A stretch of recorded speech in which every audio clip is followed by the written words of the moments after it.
11 ماہ ہم لوگ اپنی مرضی، اپنی منمانی، اپنے انداز میں زندگی گزارتے ہیں۔ یہ رب العالمین کا مہمان مہینہ ہمارے پاس آن پہنچا ہے۔ مہمان کی قدر کرنا ہم سب پہ فرض لازم ہے، اور اس کی سب سے پہلی قدر یہ ہے کہ ہم صبح جیسے آج ذوق اور شوق سے سحری کھائی ہے، روزہ رکھا ہے، اسی طرح ہم روزانہ 30 یا 29 جتنے بھی اللہ عطا فرمائے ان میں کوئی کسی قسم کا ناغہ نہیں ہونا چاہیے۔ اگر بیمار ہو گئے ہیں خدا نخواستہ تو پھر بھی گنتی کو پورا کر بعد۔ اور دوسرا، من قام رمضان ایمانا و احتسابا غفر له ما تقدم من ذنبه۔ رات کا قیام کرے، اللہ کے نبی فرماتے ہیں جو رات کی نماز تراویح کا اہتمام کرے گا، قیام اللیل کرے گا، رب العالمین اس کے گناہ بھی معاف فرما دے گا زندگی بھر۔ جو آیہ کریمہ میں نے تلاوت کی ہے اس میں رب العالمین فرماتے ہیں صبغۃ اللہ، اللہ کا رنگ اختیار کر، اللہ کے رنگ میں رنگے جاؤ۔ ہم کہتے ہیں نا کہ فلاں آدمی بہت نیک ہے، اس کو دیکھ کر ہی خدا یاد آ جاتا ہے، وہ وقت کا ولی ہے، اس کے چہرے پہ نور ٹپکتا ہے۔ کیوں ٹپکتا ہے؟ اس نے خود کو رب کے رنگ میں رنگ لیا، اس نے اللہ کو منانے کے لیے اپنی زندگی کے لیل و نہار گزار دیا۔ وہ مالک کائنات خالق ارض و سما کو خوش کرنے کے لیے راتوں کا قیام بھی کرتا ہے، دن کا صیام بھی رکھتا ہے، چہرے پہ خدا نور خود ہی لے آتا ہے۔ اور نور ہم چہرے کی خوبصورتی کے لیے بڑی بڑی کریمیں لگاتے ہیں، بڑے بڑے پاؤڈر لگاتے ہیں، چہرے کی رونق لانے کے لیے وضو سے بڑھ کر میں سمجھتا ہوں کریم ہی کوئی، وضو سے بڑھ کر کوئی پاؤڈر نہیں ہے جو آپ کے چہرے کی رونق کو دوبالا کر۔ 5 وقت تو لازم ہے، اگر اس میں تڑکا تہجد کا لگا لیا جائے، اشراق کا تڑکا لگا کر یہ 6-7 وقت آپ وضو کر لیں، بارگاہ خداوندی میں جھک جائیں، صبغۃ اللہ، اللہ کے رنگ میں خود کو رنگ لیں، تو میرا رب آپ کے چہرے کو دنیا پہ ہی روشن فرما دے گا۔ میں تو یہ کہتا ہوں کہ کل قیامت کو جو چہرے کالے اور سفید ہونے ہیں نا، جنتیوں کے سفید اور جہنمیوں کے کالے، یہ دنیا پہ ہی نظر آ جاتے ہیں۔ خدا کے نافرمان خدا کی بغاوت کر کے دیکھ لے، استغفر اللہ معاذ اللہ، میں نہیں کہتا، مگر ہم جتنی خدا کی بغاوت کرتے ہیں اتنی چہرے کی رونق ختم ہوتی جاتی ہے۔ آزمودہ نسخہ۔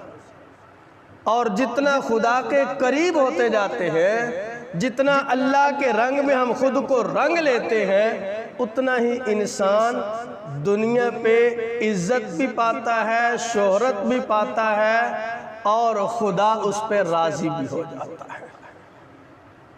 تو برادران اسلام، آج چہرے کوئی نئے ہیں، میں دوبارہ اپنی باتوں کو رات والی کو بھی اور کل والیوں کو بھی ریپیٹ کر کے بات کو ختم کرنا چاہتا ہوں کہ رمضان المبارک میں 3 گھنٹے بڑے اہم ہیں ہماری زندگی میں۔ 3 گھنٹے جو ہے نا آپ کی زندگی میں وہ بڑے اہم ہیں۔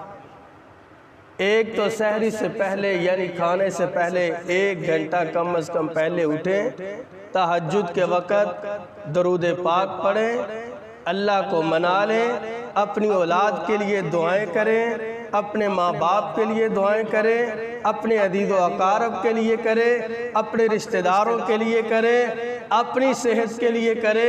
یہ جو تہجد کا وقت ہے، میرا رب ویسے ہی آسمان دنیا پہ آ جاتا ہے، تو یہ تو رمضان المبارک کا مہینہ ہے، میرا رب آسمان دنیا پہ آ کر آواز لگاتا ہے، کوئی ہے حل میں مستغفرن، کوئی بخشش طلب کرنے والا ہے تو آئے مجھ سے بخشش مانگے، میں اس کو معاف کر دوں۔ تہجد کے وقت کوئی رزق مانگنے والا ہے، میرے سے رزق مانگے، میں اس کو رزق عطا کرتا ہوں۔ کوئی بیمار ہے تو میرے سے شفا مانگے، میں اس کو شفا عطا کرتا ہوں۔ مگر اٹھنا بہت مشکل ہے تو جہاں کھانے کے لیے اٹھتے ہیں، اور یہ میں آج بات اس لیے کر رہا ہوں، آدھے آپ میں سے پنجابی جیسے کرمو کرمی کر پینے 2-4 دن تو بعد اولی روزے بھی تو ہاں چھڑنے شروع کر دیں۔ نہیں بھائی، مہربانی فرمانا، تہیہ کر لے، اللہ کے ساتھ عہد کر لے، پرومس کر لے کہ اس سال روزہ نہیں کوئی چھوڑ، انشاءاللہ روزہ نہیں چھوڑ، اور روزے کی حالت میں پھر نماز بھی نہیں چھوڑ۔ میں نے کہا نا، باوضو رہنے کی کوشش کریں، اللہ کے رنگ میں رنگے جائیں۔ 5 وقت کا وضو تو ہے ہی ہے، چھٹا تہجد کا بھی شامل کر، اور دوسرا گھنٹہ بھائی یہ ابھی نماز کے بعد جو اشراق تک کا وقت ہے، یہ بڑا قیمتی ہے، اس میں اللہ کا ذکر کریں، قرآن کی تلاوت کریں، اپنے آپ کو اللہ کے رنگ میں رنگ لیں۔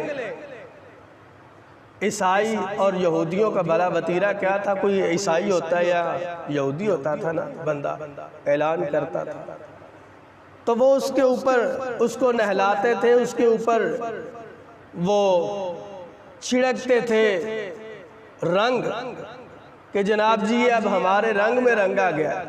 تو میرے رب نے اعلان کیا کہ صبغۃ اللہ، یہ دنیا کے رنگوں سے بات نہیں بنتی، صبغۃ اللہ، میرے رنگ میں رنگے جاؤ، عبادت خداوندی میں خود کو مگن کر لو، یہی اصل وطیرہ ہے زندگی کا، یہی اصل مقصد ہے زندگی کا۔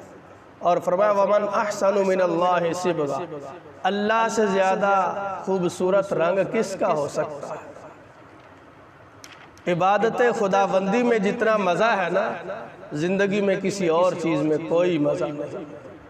میں اللہ معاف فرمائے، پہلے بھی عرض کر چکا ہوں، جتنی بغاوت کرنی ہے کر کے دیکھ لے، اللہ کسی کو بغاوت کی طرف نہ لے کر جائے، مگر اگر کوئی بغاوت کی طرف جاتا ہے وہ جا کر دیکھ لے، نہ سکون ہے، نہ چین ہے، نہ آرام ہے، زندگی بے مزہ ہے، مشکلات ہی مشکلات ہیں۔ اور یہی اگر آپ اللہ کی طرف آ جائیں، کوئی زیادہ ذکر نہ کرے، صرف ایک ذکر خداوندی کو لازم پکڑ، درود پاک، الگ بیٹھ جائیں۔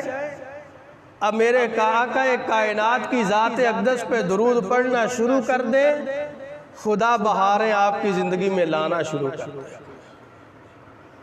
عہد کر لے، ہم نے درود ابراہیمی پڑھنا ہی پڑھنا ہے زندگی میں۔ بھائی 1000 مرتبہ پڑھ لو، 500 مرتبہ پڑھ، عادت بنا لو، سارے دن چلتے پھرتے اٹھتے بیٹھتے زندگی کا مزہ جتنا درود پاک میں ہے کسی اور چیز میں مجھے مزہ نہیں، یا اللہ کے قرآن میں ہے یا درود پاک میں ہے۔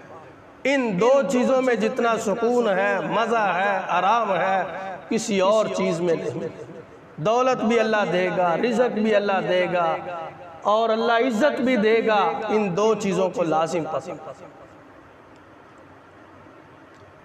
اور تیسرا گھنٹہ جو آپ کا ہے قیمتی، ویسے تو رمضان سارا ہی قیمتی ہے، وہ ہے مغرب سے پہلے افطاری کا وقت جو ہے نا، یہ بڑا قیمتی وقت۔ آپ کی کوئی دعا ضائع نہیں ہو، آپ کی کوئی دعا رد نہیں ہو، کر کے دیکھ، اللہ کے سامنے جھک کر دیکھ، آ جائیں دربار خداوندی میں، اور آ کر معافی مانگ لیں۔ کتنے وہ لوگ تھے جو پچھلے سال موجود تھے، آج ہمارے پاس موجود نہیں، اور یہ اللہ نے موقع دیا ہے رمضان کا، اس کو ضائع نہ کیجیے۔ زندگی کا کوئی علم نہیں کس لمحے ختم ہو جانی ہے، کس لمحے ہم نے داغ مفارقت دے جانا ہے، گھر والوں نے روتے رہ جانا ہے، بیوی بچے آپ کا چہرہ دیکھنے کو ترس جائیں گے، آپ کی تصویروں کو دیکھ کر چومیں گے، آپ کے لباس کو پکڑ پکڑ کر روئیں گے۔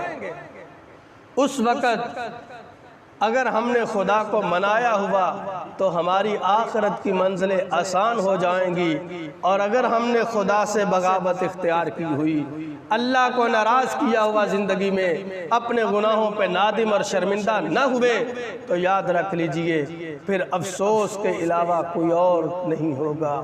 اس وقت ہائے ہائے، قبر میں بھی افسوس افسوس کی آوازیں ہوں گی، اور کل کو بھی افسوس افسوس کی آوازیں ہوں گی۔ اللہ مجھے اور آپ کو اس وقت سے محفوظ فرمائے۔ اللہ ہماری دنیا بھی بہتر فرمائے اور آخرت بھی بہتر فرمائے۔ دنیا کے بغیر بھی کوئی چارہ نہیں ہے۔ ربنا آتنا فی الدنیا حسنۃ وفی الآخرۃ حسنۃ وقنا عذاب النار۔ یہ وہ دعا قیمتی ہے کہ دنیا بھی اس میں آ جاتی ہے، آخرت بھی آ جاتی ہے۔ اللہ ہم سب کو نیکی کی توفیق عطا فرمائے، اور اللہ کے رنگ میں رنگنے کا ذکر و اذکار کے ساتھ ساتھ ایک اور بھی نسخہ سماعت فرما لیجئے۔ رمضان المبارک میں صدقہ و خیرات جتنا ہو سکتا ہے جتنا زیادہ ہو سکتا ہے کر دے۔ یہ آپ کی زندگی میں بھی برکت کا سبب ہے۔ پنجابی دا اسی آمن دا دنیا 70 آخر، اور بھائی اللہ کے راستے میں آج 1 روپیہ دیں گے 10 ملیں گے ہی ملیں گے انشاءاللہ۔ بدلہ ہے اللہ کی طرف سے دنیا پہ، اور اگر دنیا پہ نہ بھی ملے تو کل قیامت کے دن تو اس کا اجر ملے گا ہی ملے گا۔ اللہ مجھے اور آپ کو عمل کی توفیق عطا فرمائے۔ میرے آقا کائنات رمضان المبارک میں حدیث میں آتا ہے، ایسے خرچ کرتے تھے جیسے آندھی، اور پھر جو آخری عشرہ ہوتا تھا اس کا جو خرچ کرنے کا انداز ہے وہ اس سے بھی آگے ہے۔ اللہ ہم سب کو عمل کی توفیق عطا فرمائے۔ بسم اللہ الرحمن الرحیم، الحمدللہ رب العالمین، والعاقبۃ للمتقین، والصلاة والسلام علی رسولہ النبی الکریم۔ مولا کریم جو بیمار ہیں سب کو شفا عطا فرما، جو فوت ہو چکے ہیں ان کی مغفرت فرما۔ الہ العالمین ہم سب کے نیک ارادوں کو پورا فرما، ہم سب کی نیک تمناؤں کو پورا فرما۔ الہی ہمیں بھی نیک بنا، ہماری اولادوں کو بھی نیک بنا، ہمیں اپنے ماں باپ کے لیے صدقہ جاریہ بنا، ہماری اولادوں کو ہمارے لیے صدقہ جاریہ بنا۔ یا الہ العالمین ماہ صیام کی قدر کرنے کی توفیق عطا فرما، تمام بیماروں کو شفا عطا فرما، ہم سب کی بیماریوں کو تو صحت میں تبدیل فرما۔ یا الہ العالمین ہم گناہگار ہیں، خطاکار ہیں، سیاہکار ہیں، آج تیرے دروازے پہ آ گئے ہیں، ہماری پچھلی ساری زندگی کے گناہوں کو معاف فرما۔ الہی ہماری پچھلی ساری زندگی کے گناہوں کو نیکیوں میں تبدیل فرما۔ الہی ہماری نیکیوں جو ہم نے کی ہیں اس کے بدلے میں ہمارے درجات بلند فرما۔ یا الہ العالمین جتنے دوست احباب بیٹھے ہیں ان کے گھروں میں خیر و برکت کا نزول فرما، ان کے رزق میں خیر و برکت کا نزول فرما، ان کی عمروں میں خیر و برکت کا نزول فرما۔ الہی یہ میرے بھائی تیرے گھر پہ آئے ہیں، الہی سب کی نیک تمناؤں کو پورا فرما۔ یا الہ العالمین ہم گناہگار ہیں، ہمیں معاف فرما، ہم خطاکار ہیں، ہماری خطاؤں سے درگزر فرما۔ یا الہی تیرے بندوں نے ہاتھ پھیلائے ہیں، اللہ اللہ تو ہم سب کو حرمین شریفین کی زیارت نصیب فرما، حج بیت اللہ کی سعادت نصیب فرما۔ یا الہ العالمین، ہم تیرے گنہگار بندے ہیں، ہمیں معاف فرما۔ سبحان ربک رب العزت عما یصفون وسلام علی المرسلین والحمد للہ رب العالمین۔